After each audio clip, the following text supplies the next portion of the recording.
প্রিয় দর্শক শ্রোতা, আপনাদের সবাইকে স্বাগত জানিয়ে শুরু করছি দেশ টেলিভিশনের ব্যবসা বাণিজ্য বিষয়ক সরাসরি সম্প্রচারিত অনুষ্ঠান, নিয়মিত অনুষ্ঠান বিজনেস টাইমস। আজ আমাদের আলোচনার বিষয়, কেমন আছেন দেশের গরিব মানুষেরা।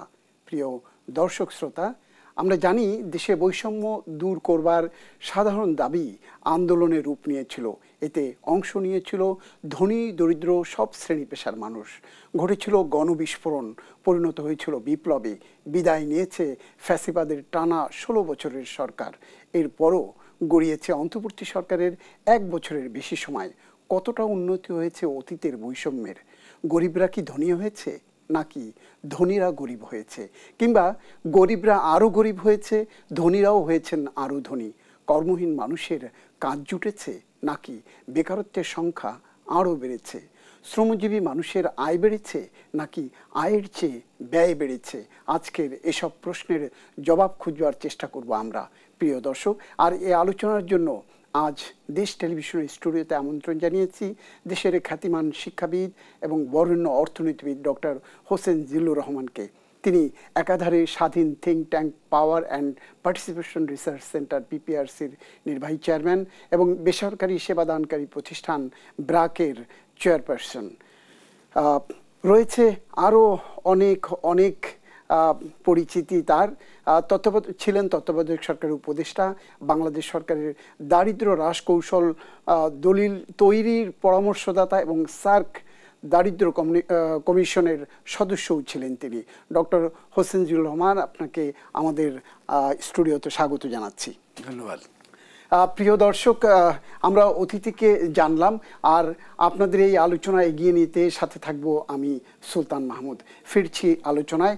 শুরুতেই জানতে চাই, দেশে ধনী দরিদ্র বৈষম্য কতটা নিরসন হয়েছে? কোনো উন্নতি আছে নাকি অবনতি হয়েছে? আপনার গবেষণা প্রতিষ্ঠান পিপিআরসির পর্যবেক্ষণ কি? না, এখানে এই যে আপনি বললেন না অবনতি হয়েছে নাকি উন্নতি হয়েছে, সেখানে অবশ্যই আমাদেরকে চিন্তা করতে হবে কোন সময় তুলনায় অবনতি হয়েছে না উন্নতি হয়েছে।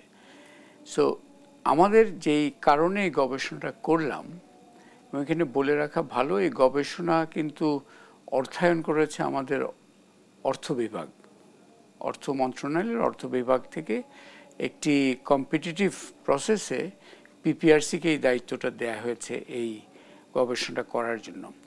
এটার অন্যতম উদ্দেশ্য ছিল, আপনি যে প্রশ্নগুলো ছেন সেগুলোর উত্তর তো খোঁজা বটেই, তার উদ্দেশ্যটা ছিল এইটাই যে এই যে নতুন সরকার আসলো, অন্তর্বর্তীকালীন সরকার আসলো, এই একটা ব্যাপক গণবিস্ফোরণের মাধ্যমে রাজনৈতিক একটা পট পরিবর্তন হলো, প্রচণ্ড আশা আকাঙ্ক্ষার পরিধিটা অনেক বেড়েছে, একই সাথে আবার একটা ভঙ্গুর অর্থনীতিও একটা পরিবেশ ছিল, পরিস্থিতি ছিল। তো এখানে গুরুত্বপূর্ণ একটা বিষয় ছিল যে অন্তর্বর্তীকালীন সরকার সামষ্টিক অর্থনীতির বিষয়টাকে খুব দ্রুত নজরের মধ্যে আনেন এবং সে বিষয়ে খুব জোরালো অনেকগুলো পদক্ষেপও নিয়েছেন। তার সুফল কিছু পাওয়া গেছে অ্যাকচুয়ালি।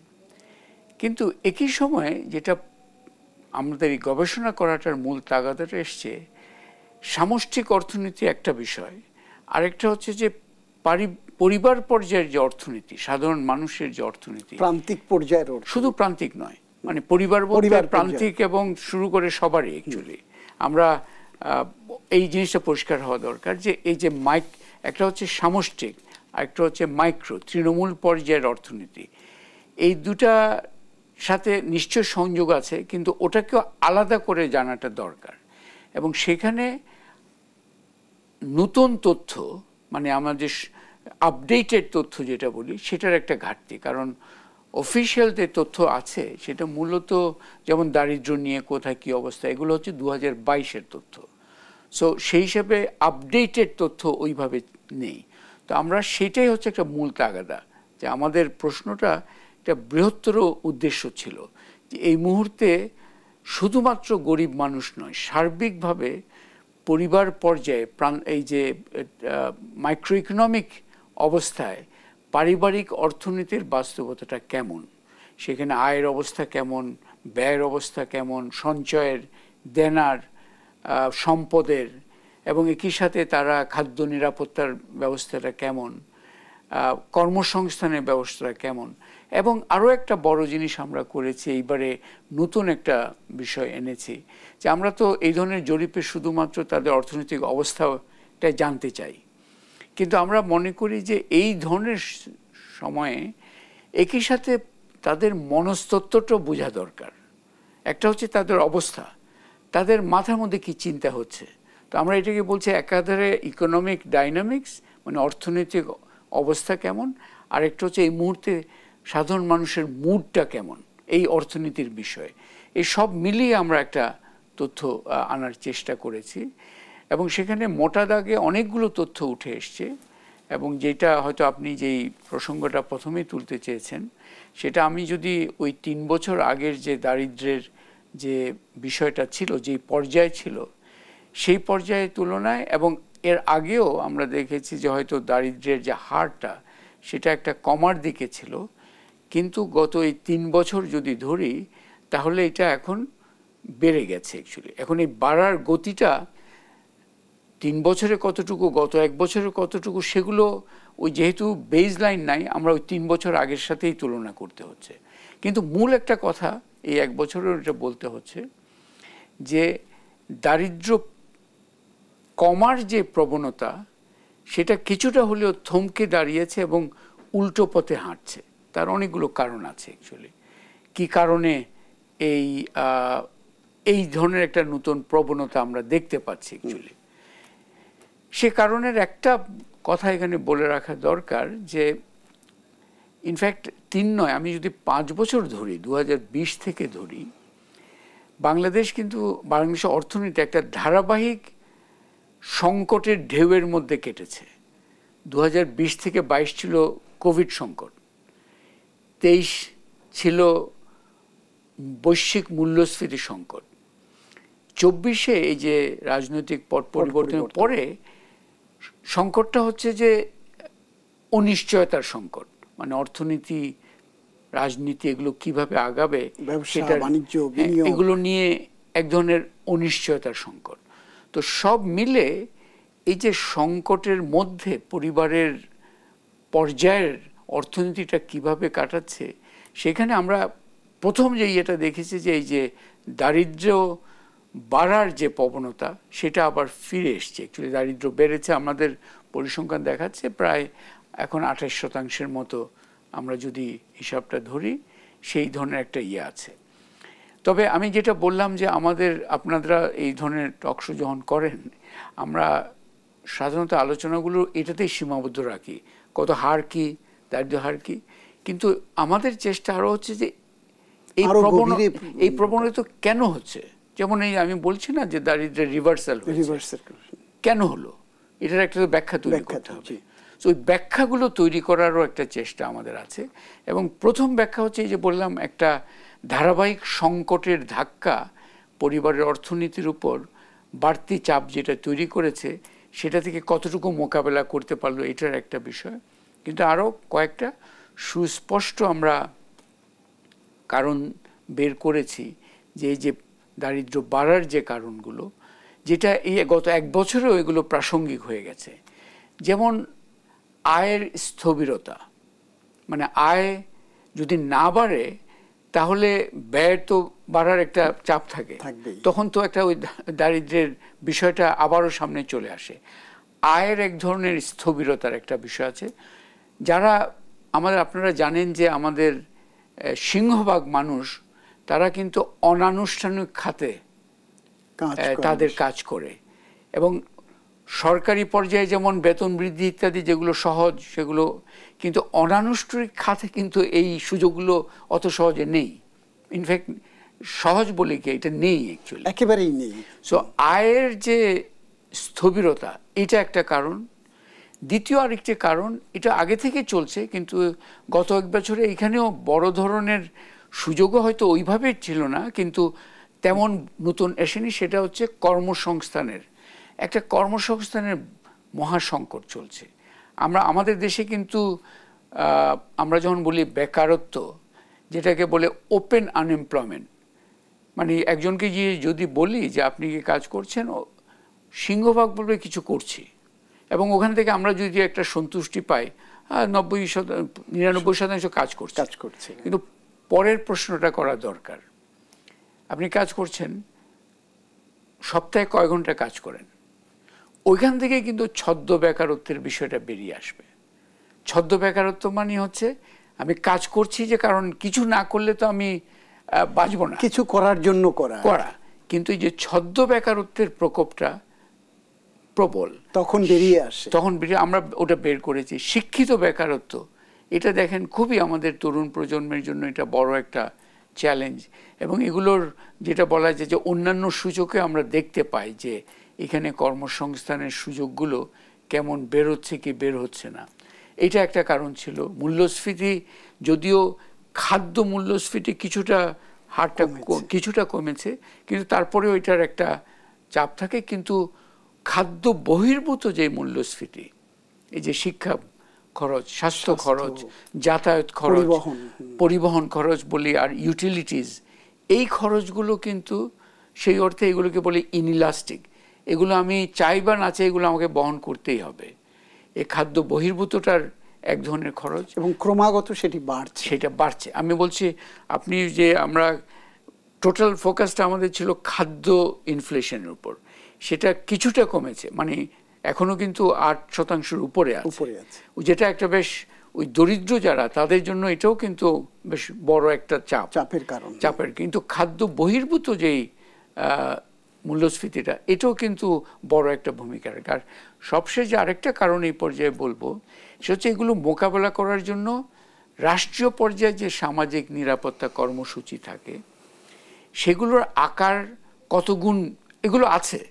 আপনি দেখবেন যে টিসিবির ট্রাক তো দেখছেন, ওএমএস ইত্যাদি ইত্যাদি আছে, কিন্তু এগুলোর আকার কতটুকু বাড়লো, এই যে এই সময়টা যে যখন দারিদ্র উল্টো পথে হাঁটছে, তখন এগুলোর আকারের বৃদ্ধির বিষয়টাও কিন্তু এখানে প্রণিধানযোগ্য। সো সেটাও কিন্তু সেইভাবে বাড়েনি, মানে কিছুটা চেষ্টা হয়েছে কিছুটা বাড়াবার। সো যে সামাজিক নিরাপত্তার মাধ্যমে, ইনফ্যাক্ট আমাদের অনেক সময় আমাদের এইসব ক্ষেত্রে রাষ্ট্রীয় সামাজিক নিরাপত্তার চেয়েও এই যে প্রতিবেশী যারা একটু সচ্ছল, তারা, আমরা জাকাত আছে, অন্যান্য ধার করে দেনা করে, এবং দেনার বিষয়টাও কিন্তু একটা খুব গুরুত্বপূর্ণ ডায়নামিক্স এখানে হচ্ছে। সো একদিকে দারিদ্র বেড়েছে আমরা এই সময়টায় যদি 3 বছর আগের তুলনায়, এবং এই সাম্প্রতিক সময়েও কেন বেড়েছে তার কিন্তু এই সুস্পষ্ট কারণগুলো আমরা উত্থাপন করেছি। ধন্যবাদ।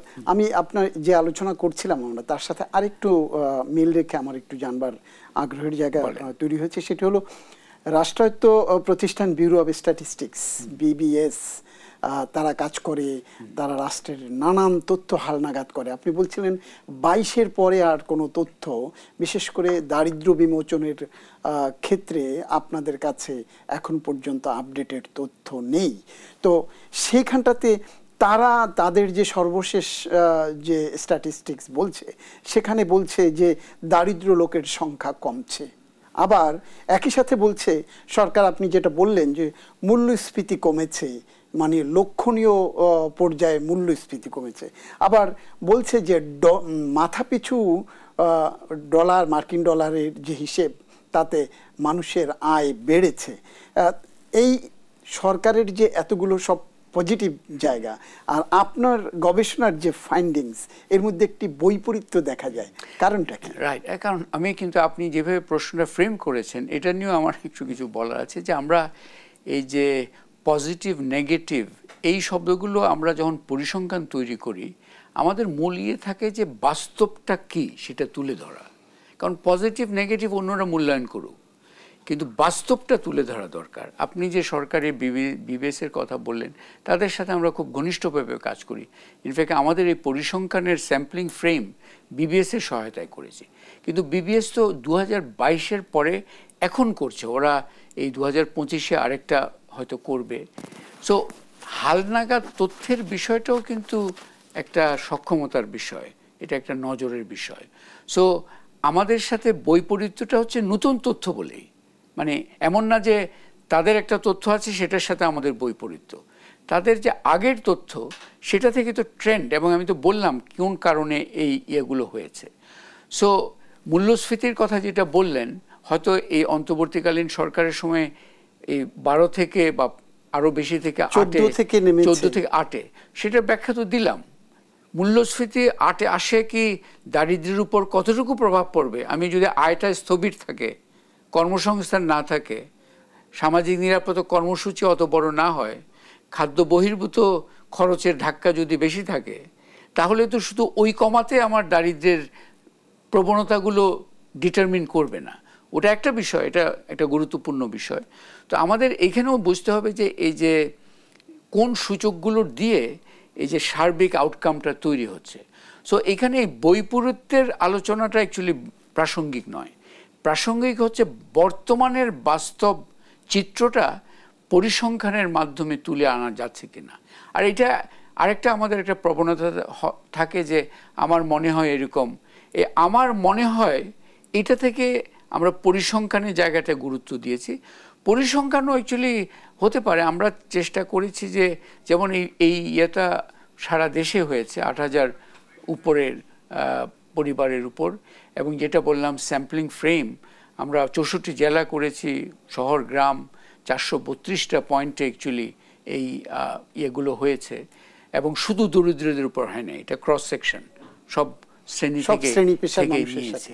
কারণ আমাদের প্রয়োজনটা ছিল অর্থনীতির তৃণমূল পর্যায়ে সার্বিক গতিচিত্রটা কি সেটা তুলে ধরা অ্যাকচুয়ালি।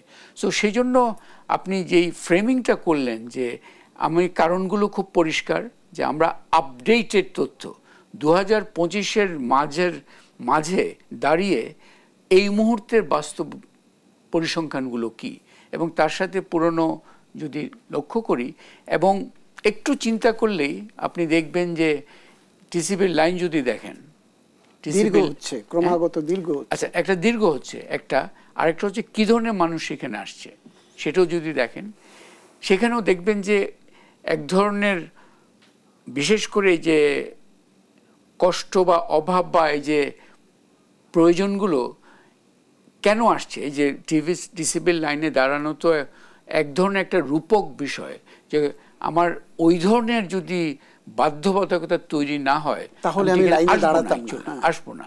তো এটা কেন হচ্ছে, এই প্রশ্নগুলো আমাদের, তো আমরা বিভিন্ন সূচক যদি একটু মাথায় নিই, তখনই কিন্তু আপনি সাধারণ মানুষের সাথে আলাপ করেন, বাস্তবতা সেটার সাথে পরিসংখ্যান মিলিয়ে যদি দেখেন, তখন দেখবেন যে আমরা যা পরিসংখ্যানটা বলছে সেটার কিন্তু প্রাথমিক প্রাসঙ্গিকতা একেবারেই প্রতিষ্ঠিত হচ্ছে।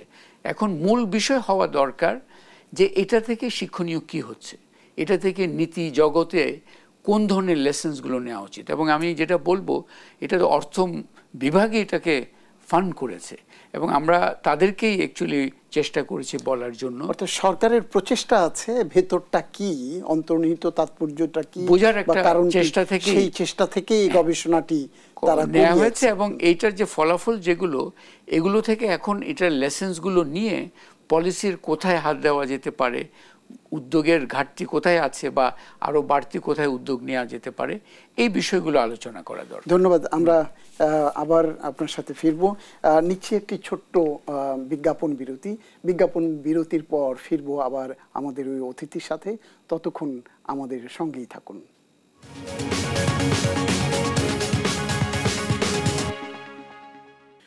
প্রিয় দর্শক শ্রোতা, বিজ্ঞাপন বিরতির পর আবার ফিরছি আমাদের আলোচনায়। আমাদের আজকের আলোচনার বিষয় দেশের গরিব মানুষেরা কেমন আছেন। আর এই আলোচনার জন্য আমাদের সাথে অতিথি হিসেবে রয়েছেন খ্যাতিমান অর্থনীতিবিদ, দেশের অর্থনীতি এবং দেশ চিন্তক আমরা যাকে বলি, অধ্যাপক ডক্টর হোসেন জিল্লুর রহমান। আবার আপনাকে স্বাগত জানাচ্ছি আমাদের আলোচনায়। সেই সাথে জানতে চাই, যে আন্দোলনটি হলো, আমরা 24-এর আন্দোলন যেটিকে বলছি, কেউ বলছি জুলাই বিপ্লব, কেউ বলছি বৈষম্য বিরোধী আন্দোলন, নানান নামে অবহিত হচ্ছে, কিন্তু মূল লক্ষ্যটা ছিল যে বৈষম্য কমাবার একটি দাবি থেকে সেটি আন্দোলনের রূপ নিয়েছিল। তো এই বৈষম্য বিরোধী আন্দোলন থেকে যে অন্তর্বর্তী সরকার দেশে এলো, বিগত সরকারের পতন হলো, এবং তার মাঝখানেও কিন্তু একটি বছরের বেশি সময় গড়িয়ে গেছে। আপনার বিশ্লেষণকে আসলে এই এক বছরে যদি আমরা একটু তুলনামূলক জায়গাতে যেতে চাই, বৈষম্য কি কমেছে?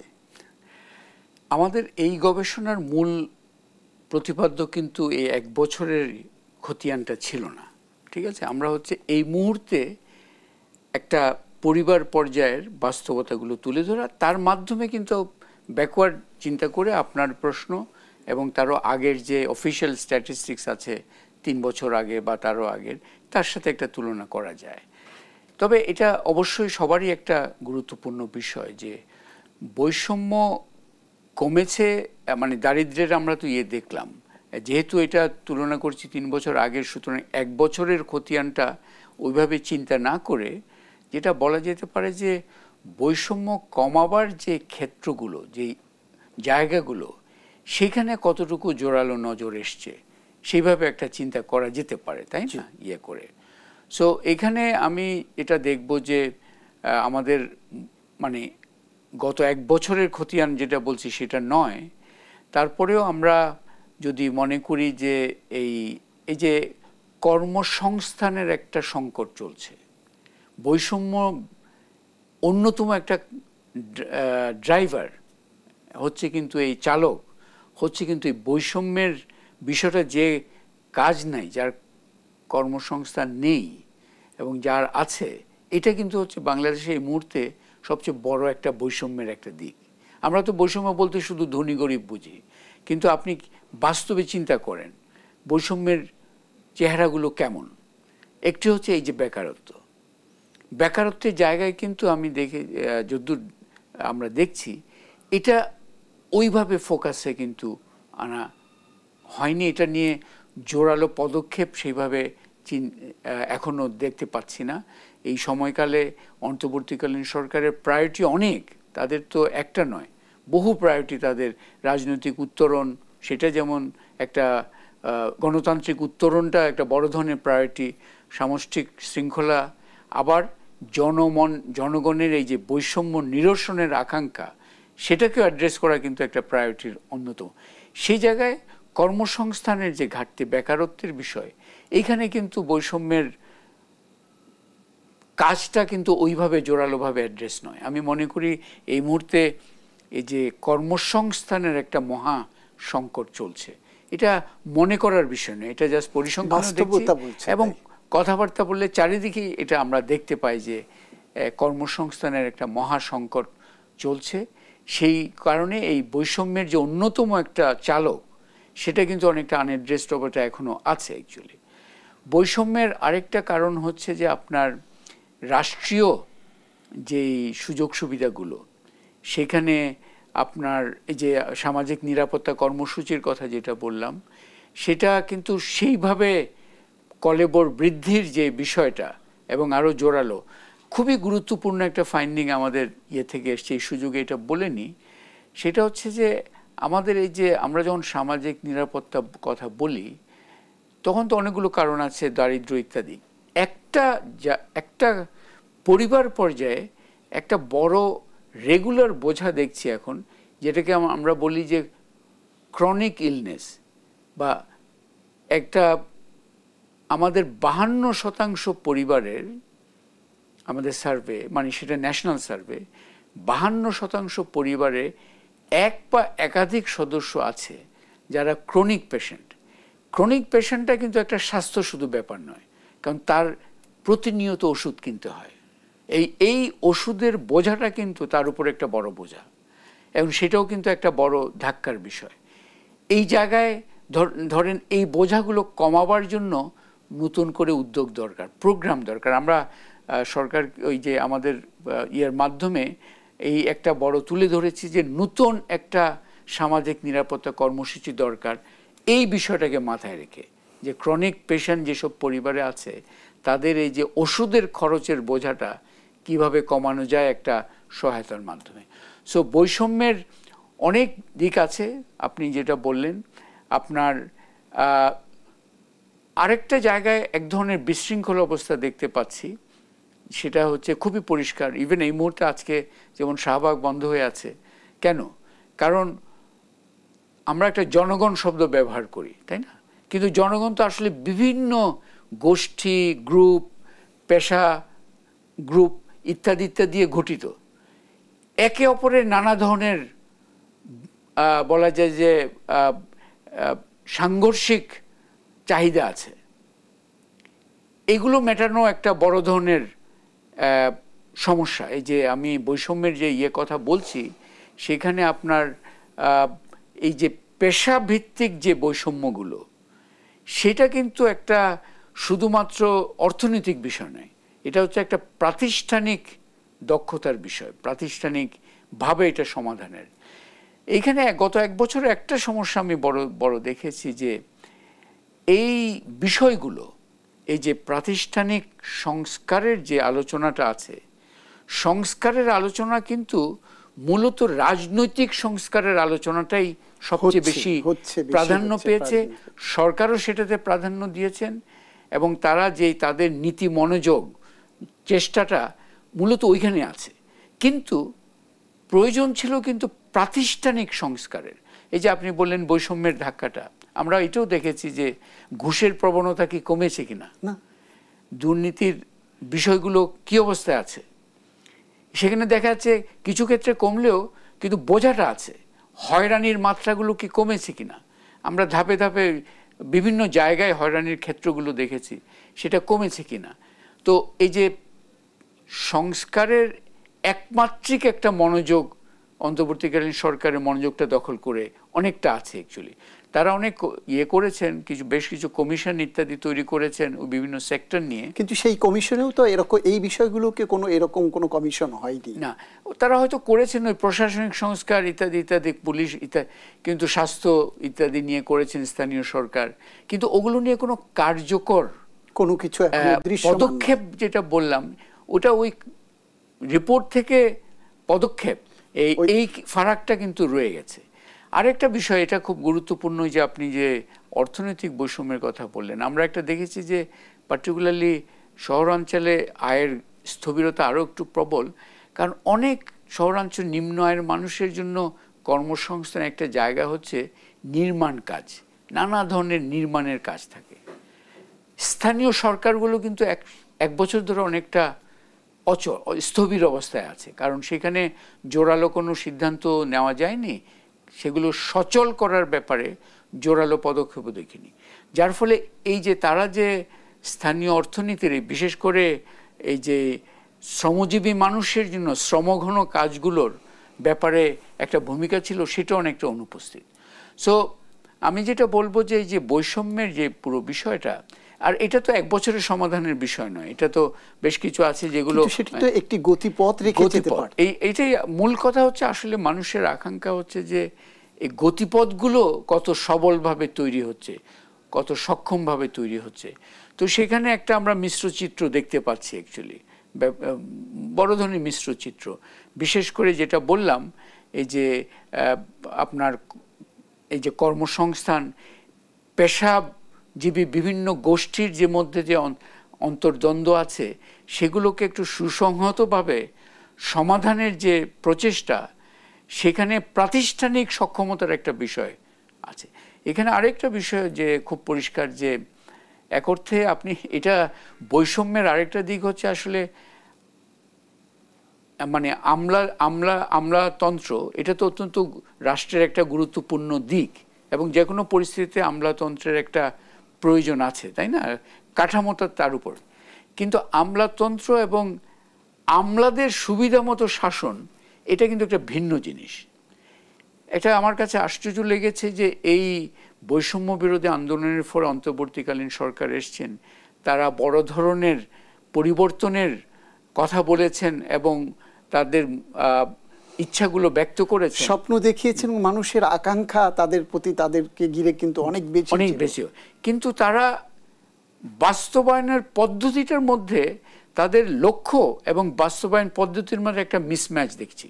কারণ তারা স্থানীয় সরকারগুলো অচল, আমলা শাসনকে তাদের সবকিছু আমলা নির্ভরতার আমলা বলতে আমলা নির্ভরতা আমি একটু তফাৎ টানছি যে আমলাতন্ত্র মাধ্যমেই প্রশাসন চলবে, কিন্তু আমলা শাসন বলতে যেটা বোঝায় যে কিছু সুবিধা গোষ্ঠী, আমলাতন্ত্রের সুবিধা গোষ্ঠী তাদের সুবিধাগুলোকে সবচেয়ে প্রাধান্য, এবং তারা যে রুটিন ভাবে এই যে আমাদের একটা মনে লাল ফিতার দৌড়াত্ম, জি, ওগুলো কি কমেছে কতটুকু এটা দেখার বিষয় আছে।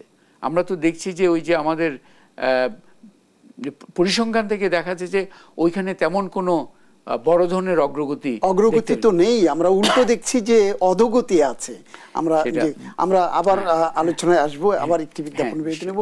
প্রিয় দর্শক, আবার একটি বিজ্ঞাপন বিরতিতে যাব, বিজ্ঞাপন বিরতির পর ফিরবো আমাদের আজকের অতিথির সাথে। সেই পর্যন্ত আমাদের সঙ্গেই থাকুন।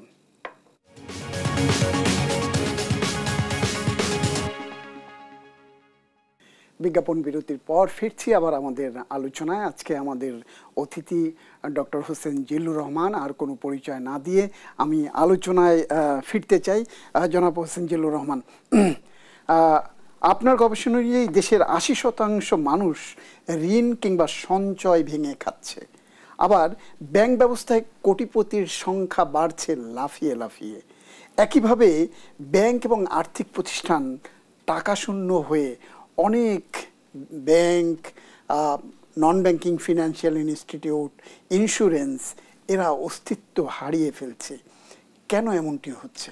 না, এটা তো একটা ধারাবাহিক, এটা তো একটা লেগেসি। মানে এই যে আমাদের যে সরকার, পতিত সরকার, তাদের অন্যতম যেই বলা যায় যে দোষের যে জায়গাটা ছিল, তারা এই যে ব্যাংকিং সেক্টরটাকে অনেকটা অকার্যকর এবং এটা যেটা বলা যায় যে অনিয়মের একটা স্বর্গরাজ্য করে ফেলেছিল। তো সেটা থেকে ঠিক করার এই অন্তর্বর্তীকালীন সরকারের সেই অনিয়মের স্বর্গরাজ্য থেকে কিছুটা সঠিক পথে আনার চেষ্টা, কিন্তু সেখানে কিছু কিছু সংস্কার তো তারা করেছে বটে। তবে আমার এখানে আপনি যে প্রসঙ্গগুলো তুলছেন, আমি বলছি দৃশ্যমান অনেকগুলো পদক্ষেপ তো আছে আমাদের, এবং শৃঙ্খলাও কিছুটা ক্ষেত্রে ফিরেছে, এবং যার ফলে সামষ্টিক অর্থনীতির স্থিতিশীলতা অনেকটা প্রতিষ্ঠিত হয়েছে বেশ কিছু সূচকের ভিত্তিতে অ্যাকচুয়ালি। কিন্তু তারপরেও মূল বিষয় হচ্ছে যে ব্যাংকিং সেক্টরটা প্রয়োজন কাদের জন্য? এটা তো ব্যবসার জন্য, তাই না? সো ব্যবসায়িক মহলের দৃষ্টিকোণ থেকেও এই পদক্ষেপগুলো দেখা দরকার। তাদের বেদনাগুলো কোথায় বা তাদের সুযোগগুলো কোথায়? আপনি ওই কোটিপতি বাড়ছে যেটা বললেন, সেই পরিসংখ্যান আমাদের ইয়ে থেকে বের হয় না। আপনি বললেন এটা দেখার, অবশ্যই বৈষম্যের আমরা বিষয়টা দেখছি।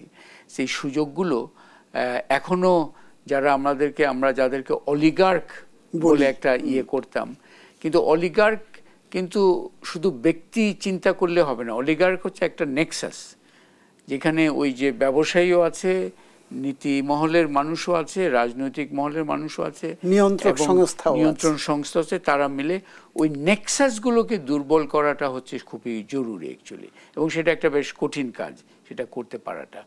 তো আমি যেটা বলবো যে আমি আপনার প্রশ্নটার উত্তর এভাবে দিতে চাই যে এই যে ব্যাংকিং সেক্টর, এই যে সংস্কারের চেষ্টা চলছে, চলমান ইত্যাদি, এটা ব্যবসায়িক মহলদের দৃষ্টিকোণ থেকে এটার কার্যকারিতাগুলো বোঝার চেষ্টাটা খুব জরুরি।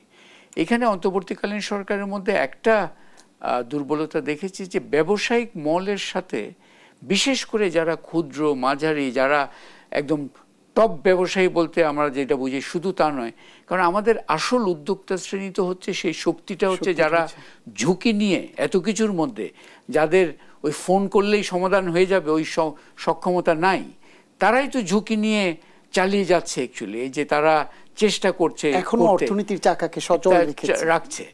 ওদের কথাটা কতটুকু শোনা হচ্ছে, ওদের প্রয়োজনগুলো কতটুকু শোনা হচ্ছে, ওদের যে সুনির্দিষ্ট চাহিদাগুলো সেগুলো। এখানে আমাদের একটা গুরুত্বপূর্ণ বিষয় হচ্ছে যে আমাদের অনেক সময় যারা নীতি নির্ধারক মহলে আসেন, তাদের কিন্তু তাদের কথাবার্তার মধ্যে একটা সিগন্যালিং ইম্প্যাক্ট হয়। তাদের একটা কথা কিন্তু হয়তো তারা বলছেন একটা কথা, কিন্তু এই যে পার্টিকুলার কোনো ব্যাংকের উপর বা ব্যবসায়ী মহলের উপর ওইটার একটা আলাদা ইম্প্যাক্ট পড়ে যেতে পারে।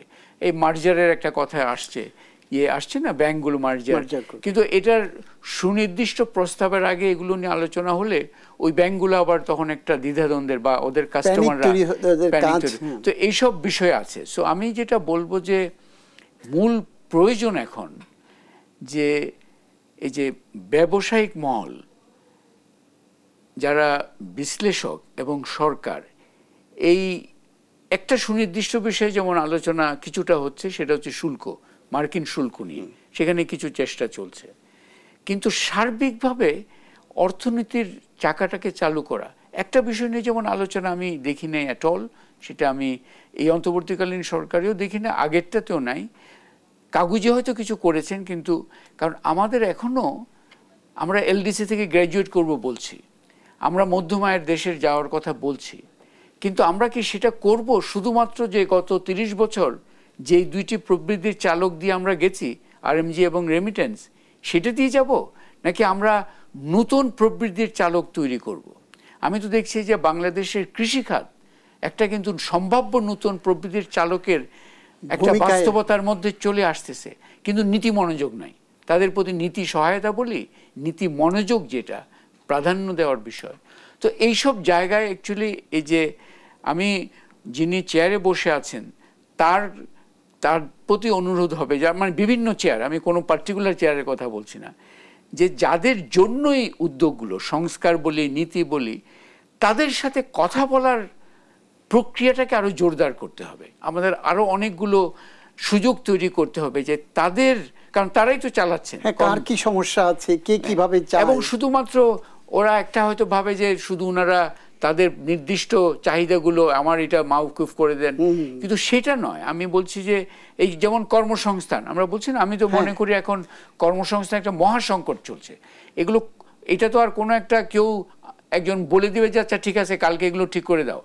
কর্মসংস্থান কোন সেক্টরে তৈরি হবে, সেই সেক্টরগুলো নিয়ে আমরা ব্যবসায়ী মহল থেকে শুনতে হবে, যারা উদ্যোক্তা তাদের থেকে শুনতে হবে যে কর্মসংস্থানের সুযোগ আসলে এটা কি কৃষি, এটা কি আইটি সার্ভিসেস, এটা কি ফার্মাসিউটিক্যালস, এটা কি অন্যান্য যে সেক্টরগুলো আছে, লেদার, নাকি আরও অনেকগুলো সেক্টর আছে। সো এই শোনার কাজটা একটা ঘাটতি সুস্পষ্টভাবে দেখেছি। সেখানে এই শোনাটা, সমাধানগুলো আমি যদি মনে করি যে রাষ্ট্র এবং যারা চেয়ারে বসছেন তারা এই অর্থনৈতিক চাকা সচল করার সমাধান শুধুমাত্র তাদেরই দায়িত্ব তা নয়, কিন্তু মূল যারা চাকাটা ঘোরাচ্ছেন তাদের সাথে মিলে এই সমাধান সম্পৃক্ত করতে লাগবে, তাহলেই কর্মসংস্থানের জায়গাটি সুস্পষ্ট হবে এবং ঘাটতি লাগবে এবং বৈষম্য নিরসনের যে চেষ্টা সেটি একটি সফলতা বা সার্থকতা আসবে। আমি আরেকটু বিষয়ে আপনার সাথে আনতে চাই। আপনি দীর্ঘদিন ধরে এই বিষয় নিয়ে কাজ করেছেন এবং এখনো করছেন, ছিলেন যখন উপদেষ্টা তখনও সেই মন্ত্রণালয়েরই দায়িত্বে ছিলেন। সেটি হলো শিক্ষা।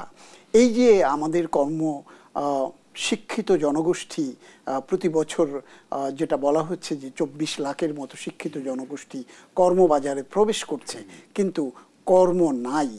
এই শিক্ষায় কি আসলে যুগোপযোগী শিক্ষা বা কর্মমুখী শিক্ষা বা যে শিক্ষা ব্যবস্থা থাকলে কেউ বেকার থাকবে না বা এই বৈষম্যের যে জায়গাটি তৈরি হবে না, এমন কি কোনো উদ্যোগ আছে কিনা বা সেজন্য কি করণীয়, সেই পরামর্শটা আমি সংক্ষিপ্তভাবে বলি। আমরা যখন এই শিক্ষা কিভাবে পরিবর্তনটা হবে চিন্তা করি, তিনটা পর্যায়ে চিন্তা করা দরকার। একটা হচ্ছে শিক্ষার কন্টেন্টটা, আপনি বললেন যে কর্মমুখী ইত্যাদি শব্দ ব্যবহার করলেন, কিন্তু একই সাথে শিক্ষার প্রক্রিয়াটা এবং শিক্ষার গভর্নেন্স, এটার সুশাসনের বিষয় যেগুলো আছে, এবং সেখানে আকৃষ্ট করতে হবে, শিক্ষার্থীকে আকৃষ্ট করতে হবে, শিক্ষককে আকৃষ্ট করতে হবে। সো শিক্ষা নিয়ে কিন্তু দুঃখজনকভাবে এই অন্তর্বর্তীকালীন সরকারের মনোযোগের কেন্দ্রবিন্দুতে এটা হয়নি, এবং এটা একটা আশ্চর্য লেগেছে। কারণ এই যে পরিবর্তনের অন্যতম একটা গ্রুপ কিন্তু ছিল ছাত্ররা। তো শিক্ষার বিষয়টা প্রাধান্য পাওয়ার একটা খুব জরুরি প্রয়োজন ছিল।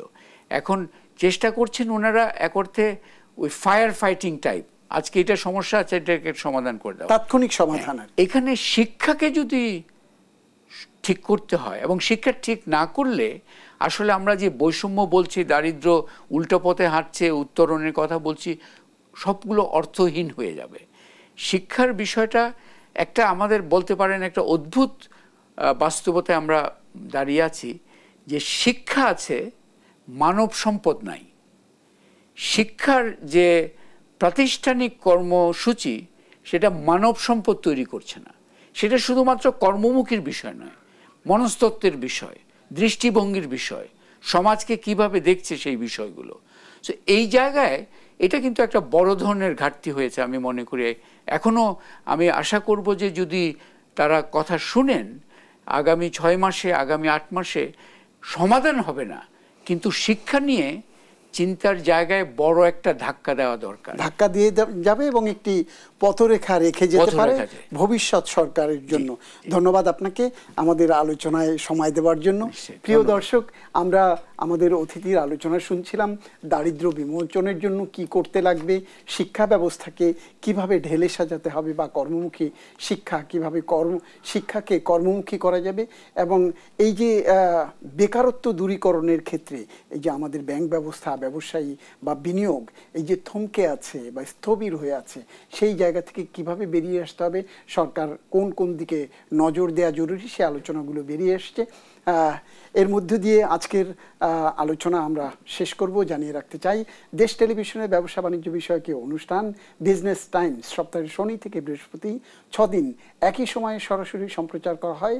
নিয়মিত দেখার আমন্ত্রণ জানিয়ে আজকের মতো এখানেই ইতি টানছি আমি সুলতান মাহমুদ। সঙ্গে থাকবার জন্য আপনাদের সবাইকে অনেক অনেক ধন্যবাদ।